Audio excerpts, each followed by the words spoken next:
नमस्कार दोस्तों, royal maths education classes में आप सभी विद्यार्थियों का हार्दिक स्वागत है।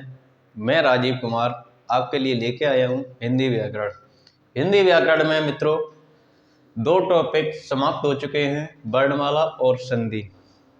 वर्णमाला और संधि आप लोग अगर इन टॉपिक को देखना चाहो तो इस वीडियो के डिस्क्रिप्शन बॉक्स में उनका लिंक मिल जाएगा, आप लोग वहाँ से उसे प्राप्त कर सकते हो। तो इस वीडियो को फटाफट से लाइक कर दें, शेयर कर दें और सब्सक्राइब भी करते हुए चलेंगे। अगर जो चीज़ समझ में ना आए उसे कमेंट बॉक्स में कमेंट करके पूछ सकते हैं। तो जुड़े रहे इस चैनल से, लाइक कर दें फटाफट से। अब आते हैं टॉपिक पर। जैसे कि शब्द विचार चल रहा था, शब्द विचार में काफ़ी सारी बातें बता चुके थे और आज देखेंगे विकारी शब्द का प्रथम टॉपिक संज्ञा। संज्ञा के बारे में देखेंगे, संज्ञा क्या होती है। संज्ञा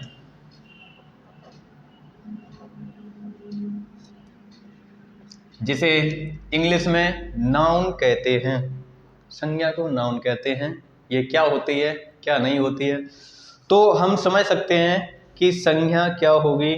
संज्ञा क्या होगी तो जैसे हम प्रचलित भाषा में कह लें संज्ञा, संज्ञा जो होता है सबका नाम,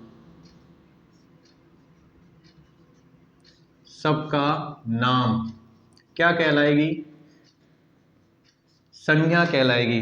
किन सबका नाम, सबका नाम मतलब व्यक्ति का नाम, वस्तु का नाम, स्थान का नाम, कोई कंकड़ या पत्थर का नाम, नदियों का नाम, या हम कह सकते हैं सजीव प्राणी और निर्जीव प्राणी का नाम, या कह सकते हैं दृश्य और अदृश्य का नाम, या कह सकते हैं मूर्त या अमूर्त का नाम।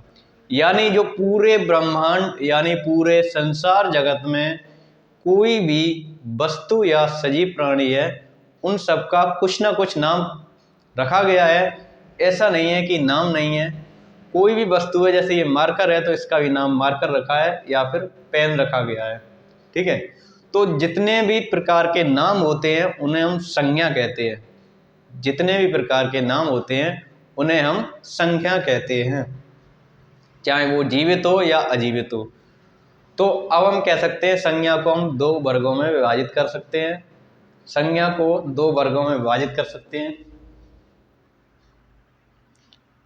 लिखेंगे।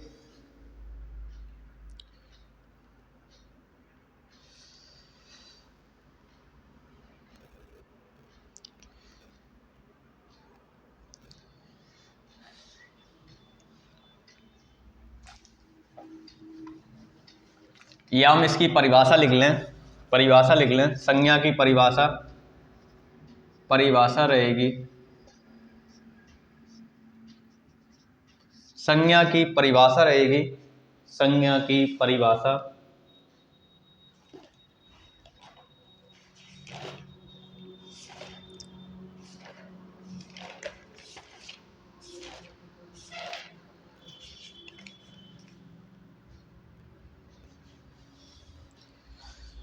किसी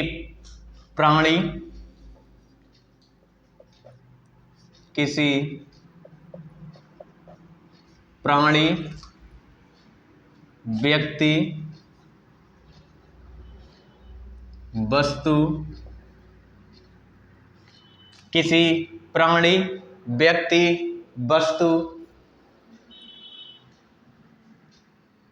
भाव आदि को संज्ञा कहते हैं। किसी प्राणी, व्यक्ति, वस्तु या भाव आदि को संज्ञा कहते हैं। या कह सकते हैं किसी सजीव या निर्जीव प्राणी या वस्तु को संज्ञा कहते हैं। अब लिखेंगे संज्ञा के भेद या संज्ञा के प्रकार। संज्ञा के भेद या प्रकार। संज्ञा के दो भेद होते हैं। संज्ञा के दो भेद होते हैं। हाँ, आप लोगों ने सही सुना, संज्ञा के दो भेद होते हैं। पहली हेडिंग लिखाई है हमने, पहली परिभाषा लिखी है, संज्ञा। और संज्ञा किसे कहते हैं? तो किसी प्राणी, किसी वस्तु, किसी स्थान या उनके भाव को संज्ञा कहते हैं। संज्ञा के दो भेद होते हैं। संज्ञा के दो भेद होते हैं। कौन कौन से होते हैं? संज्ञा के दो भेद होते हैं। पहला होगा नंबर 1, यथार्थवाचक। यथार्थवाचक। और नंबर 2, भाववाचक। यथार्थवाचक नंबर 1 भेद रहेगा यथार्थवाचक, नंबर 2 रहेगा भाववाचक। यथार्थवाचक किसे कहेंगे? तो यथार्थवाचक किसे कहेंगे? तो जिसमें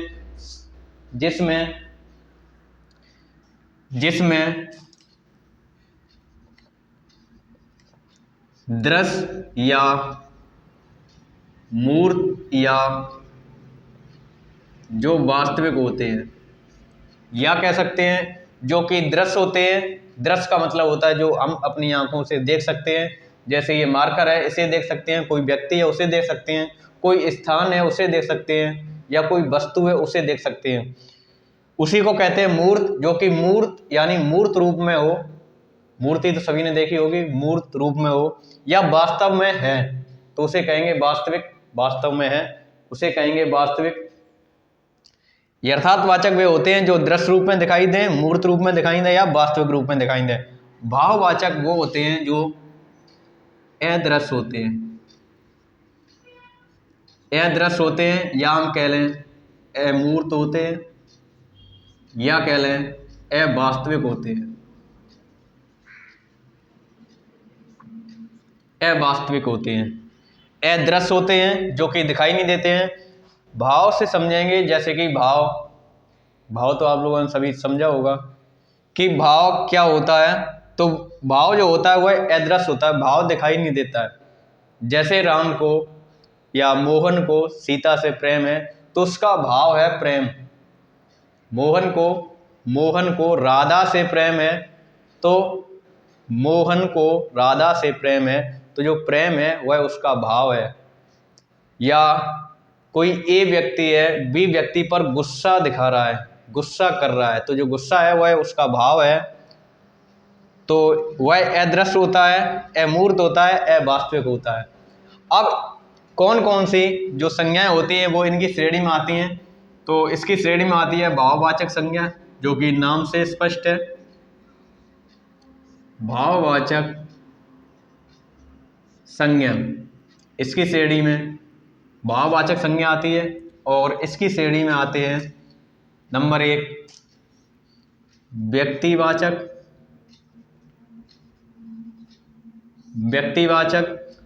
नंबर 2 व्यक्तिवाचक। नंबर 2 जातिवाचक।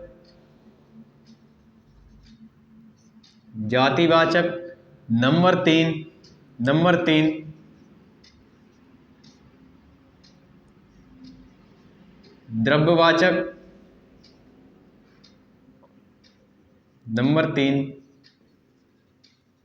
द्रव्यवाचक।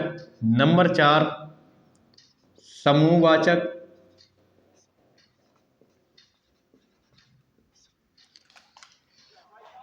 यथार्थवाचक संज्ञा में ये 4 प्रकार की संज्ञाएं आती हैं: जातिवाचक संज्ञा, व्यक्तिवाचक संज्ञा, जातिवाचक संज्ञा, द्रव्यवाचक संज्ञा, समूहवाचक संज्ञा।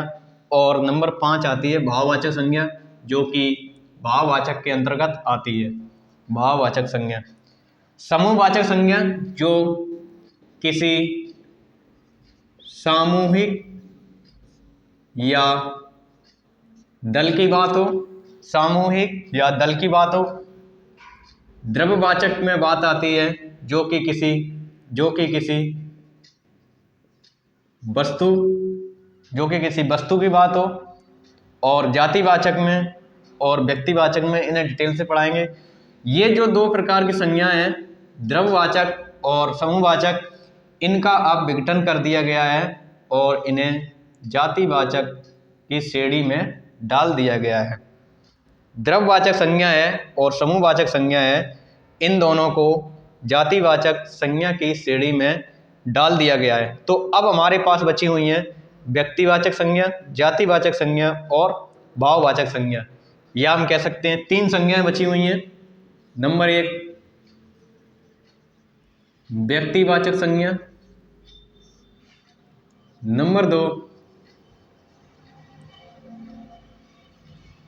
जातिवाचक संज्ञा, नंबर 3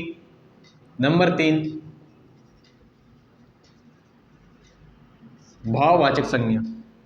व्यक्तिवाचक संज्ञा, जातिवाचक संज्ञा, भाववाचक संज्ञा, ये 3 प्रकार की संज्ञा ही हिंदी में है। हिंदी व्याकरण में ये 3 प्रकार की संज्ञाएं हैं, व्यक्तिवाचक संज्ञा, जातिवाचक संज्ञा और भाववाचक संज्ञा। तो संज्ञा किसे कहते हैं? किसी प्राणी, किसी व्यक्ति, किसी स्थान या किसी वस्तु का भाव प्रकट करे उन्हें संज्ञा कहते हैं। भाव आदि को संज्ञा कहते हैं। संज्ञा के 2 भेद होते हैं, यथार्थवाचक संज्ञा और भाववाचक संज्ञा। यथार्थवाचक संज्ञा वह संज्ञा होती है जो कि हमें आंखों से दिखाई देती है, जिसे कहते हैं दृश्य, मूर्त होती है या फिर उसे कह लें वास्तविक होती है। भाववाचक संज्ञा अदृश्य होती है, अमूर्त होती है, अवास्तविक होती है।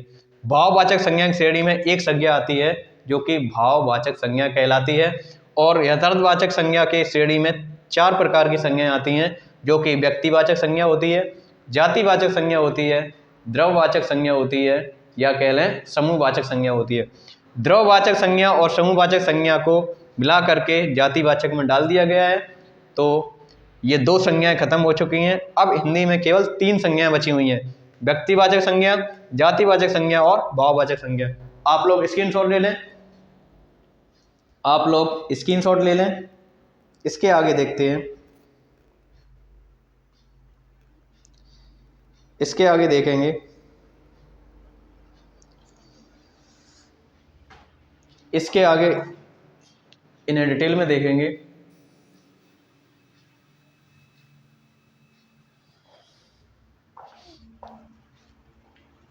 अब देखेंगे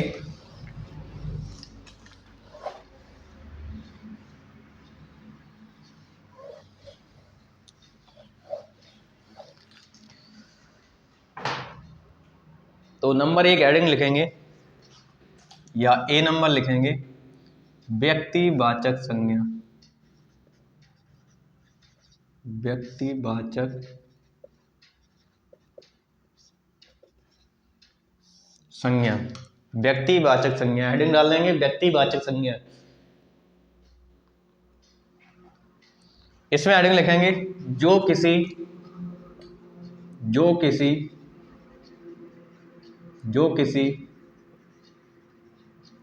व्यक्ति, स्थान, व्यक्तिवाचक संज्ञा जो किसी व्यक्ति, स्थान या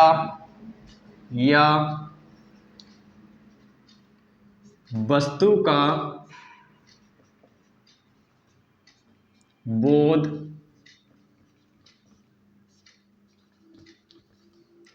कराती है। जो किसी व्यक्ति, स्थान या वस्तु का बोध कराती है उन्हें हम व्यक्तिवाचक संज्ञा कहते हैं। व्यक्तिवाचक संज्ञा किसे कहेंगे? जो किसी व्यक्ति, स्थान या वस्तु का बोध कराती है उन्हें हम व्यक्तिवाचक संज्ञा कहेंगे।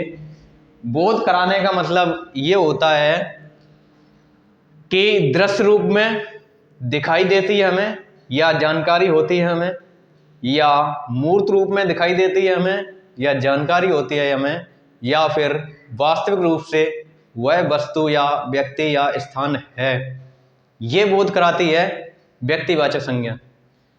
इसमें जो इंपॉर्टेंट पॉइंट है उन्हें लिखेंगे। उन्हें लिखेंगे। नंबर एक पहचानने के नियम, व्यक्तिवाचक संज्ञा को पहचानने के नियम या पहचान।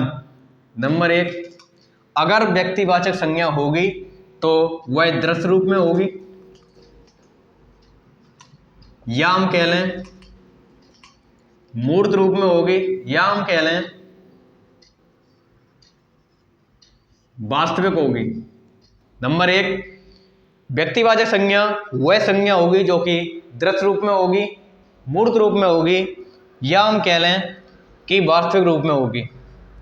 और इसके बाद क्या होगी, इसके बाद कंडीशन ये होगी कि केवल कोई भी शब्द है उसका केवल एक वचन प्रयोग किया जा सकता है।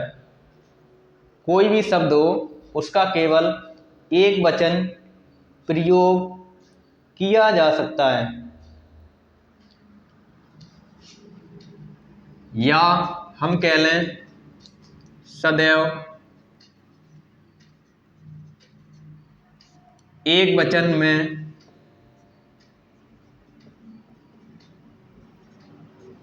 होगी। नंबर एक, पहले तो वो दृश्य रूप में होगी, या मूर्त रूप में होगी, या वास्तविक रूप में होगी। और पहचानने का तरीका ये है कि वह सदैव एक वचन में होगी, या जिस शब्द के, हम यहां लिख सकते हैं पॉइंट नंबर 2, जिस शब्द का बहुवचन न बन सके। इसके उदाहरण भी देंगे। जिस शब्द का बहुवचन न बन सके, ये पहचानने का तरीका है, उसे कहेंगे व्यक्तिवाचक संज्ञा। व्यक्तिवाचक संज्ञा। और एक पॉइंट और लिखेंगे,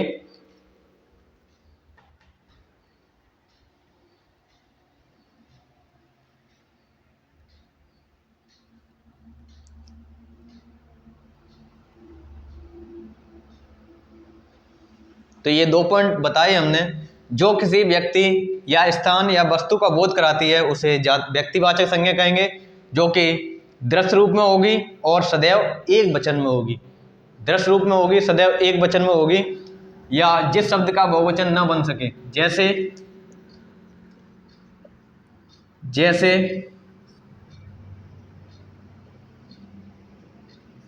आगरा।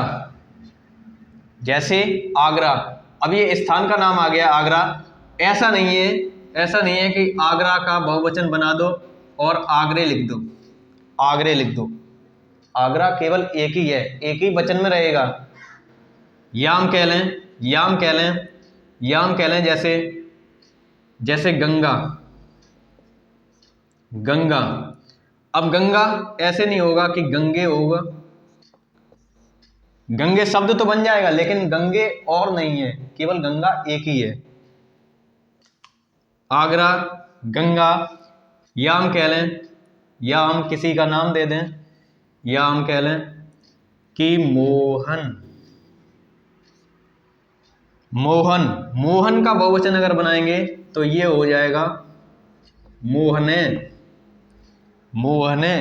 ये अशुद्ध होगा क्योंकि मोहन एक ही होता है। अब नाम व्यक्ति अलग अलग होंगे, नाम एक ही होगा, उससे परिवर्तन नहीं होगा। मोहन। या और किसी का नाम दे दें, या व्यक्ति, स्थान या वस्तु का नाम दे दें। जैसे वस्तु कोई भी दे दें, जैसे मोबाइल।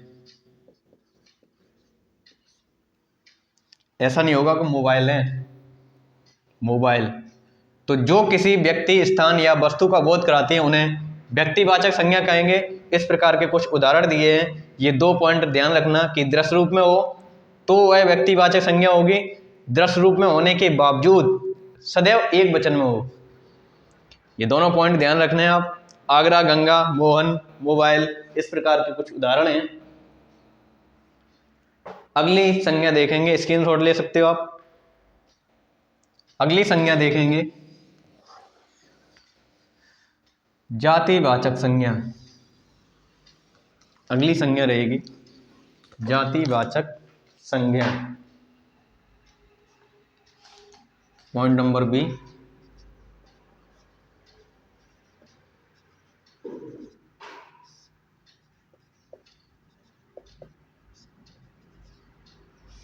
जातिवाचक संज्ञा।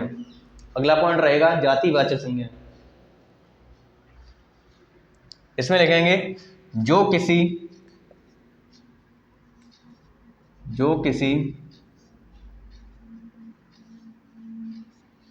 जाति या समूह का बोध कराती हैं। जातिवाचक संज्ञा की परिभाषा रहेगी जो किसी जाति या समूह का बोध कराती हैं उन्हें जातिवाचक संज्ञा कहते हैं। जो किसी जाति या समूह का बोध कराती हैं उन्हें जातिवाचक संज्ञा कहते हैं। जातिवाचक संज्ञा कहते हैं। इसको पहचानने का तरीका,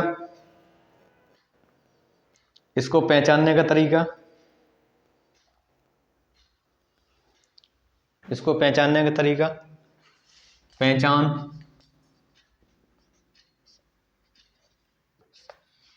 ये भी दृश्य होती हैं या हम कह लें मूर्त होती है या हम कह लें वास्तविक होगी। व्यक्तिवाचक संज्ञा में सदैव एक वचन में शब्द होते थे, इसमें बहुवचन में होंगे।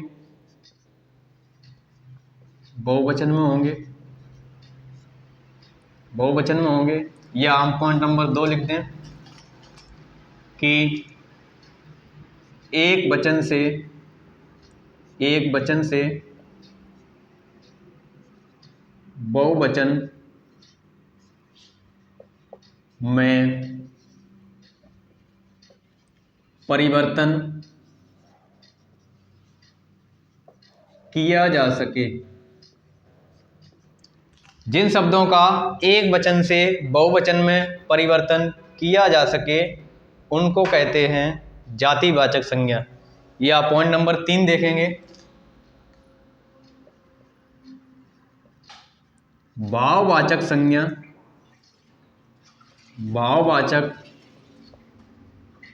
संज्ञा के ऐसे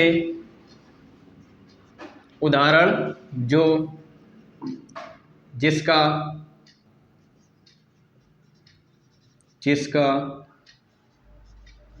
बहुवचन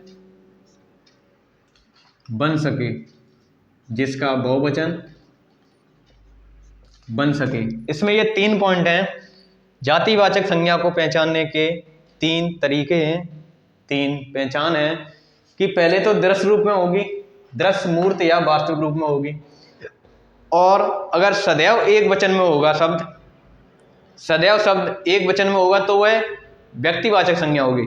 लेकिन जो एक वचन हो, जिसका एक वचन बन सके और उसे कन्वर्ट या परिवर्तन किया जा सके बहुवचन में, जिसका परिवर्तन किया जा सके बहुवचन में, वह जातिवाचक संज्ञा होगी।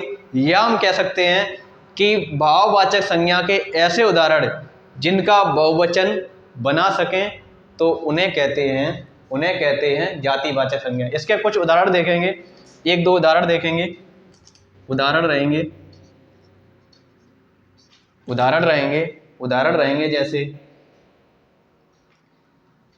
जैसे नदी, पर्वत, लकड़ी। नदी, पर्वत, लकड़ी, या हम कह लें लड़की। अभी ये एक वचन में है, लेकिन अगर इनका बहुवचन बना दिया जाए तो ये हो जाएंगी नदियां, जो कि बहुत सी नदियां हैं। अगर केवल गंगा या यमुना का नाम हो, किसी भी विशेष नदी का नाम दिया हो तो वह व्यक्तिवाचक संज्ञा होगी। पर्वतें, पर्वतें, लकड़ियां, लकड़ियां, या कह लें लड़कियां, इन सभी का बहुवचन बन गया, इन सभी शब्दों का बहुवचन बन गया। तो ये सभी जो शब्द हैं वह जातिवाचक संज्ञा के उदाहरण हैं। आप लोग नोट कर लें या स्क्रीनशॉट ले लें और अगला देखेंगे लास्ट, अगला या लास्ट देखेंगे भाववाचक संज्ञा। भाववाचक संज्ञा, संज्ञा नंबर 3,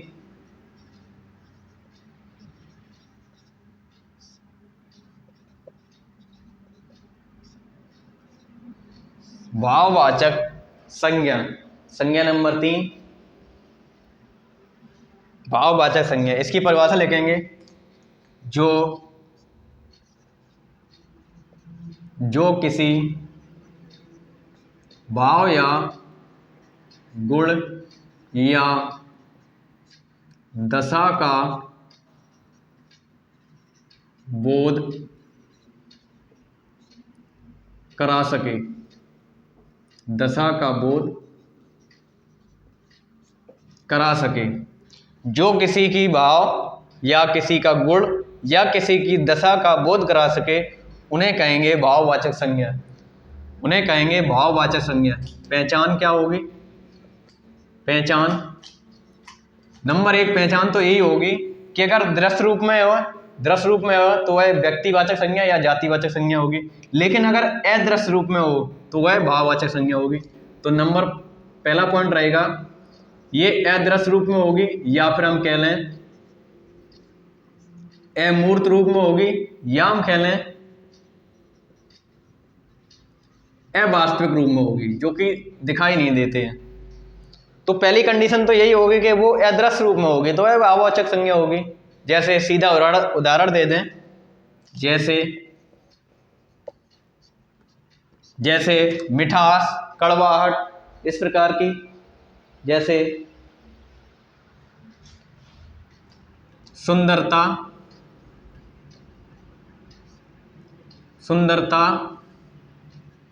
नारीत्व, सुंदरता, नारीत्व, वीरता या धैर्य। तो इस प्रकार के कुछ उदाहरण हैं जो कि भाववाचक संज्ञा के उदाहरण हैं, जो कि भाववाचक संज्ञा के उदाहरण हैं। तो मित्रों, अभी हमने इस वीडियो में बताया संज्ञा के बारे में। संज्ञा क्या होती है? किसी व्यक्ति, किसी स्थान या किसी भाव को जो प्रकट करता है या बोध कराते हैं उन्हें कहते हैं संज्ञा।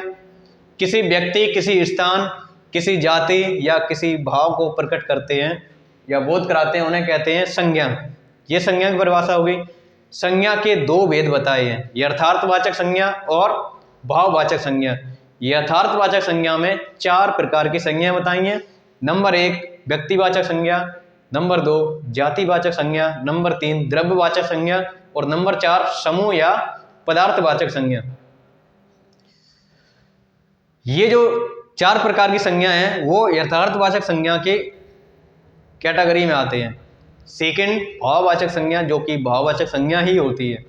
अब इसमें से 2 संज्ञा हटा दी गई हैं, उनका जो विलय है वह कर दिया गया है, जो उठा करके रख दिया गया है जातिवाचक संज्ञा। अब 3 प्रकार की संज्ञा बची हैं। नंबर 1 व्यक्तिवाचक संज्ञा।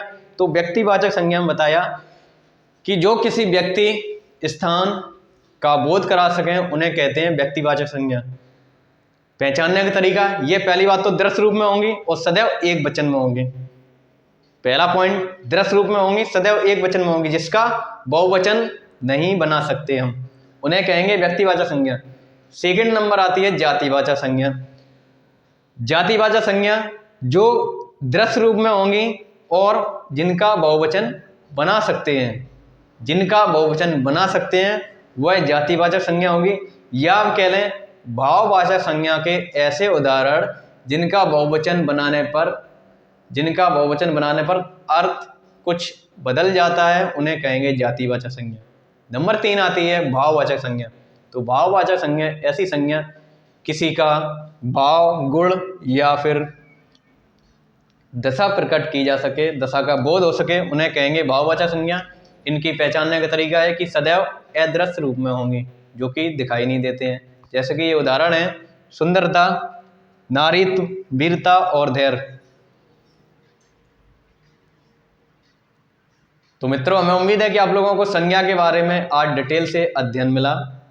तो इस चैनल को ज़्यादा से ज़्यादा लाइक कर दें, शेयर कर दें और अपने मित्रों को बोलें कि इस चैनल को सब्सक्राइब भी कर दिया करें। तो आज के लिए इतना ही, मिलते हैं अगले टॉपिक के साथ, जो कि टॉपिक रहेगा सर्वनाम। संज्ञा खत्म हो चुकी है, अगले टॉपिक में मिलेंगे सर्वनाम के साथ। तो आज के लिए इतना ही, नमस्कार।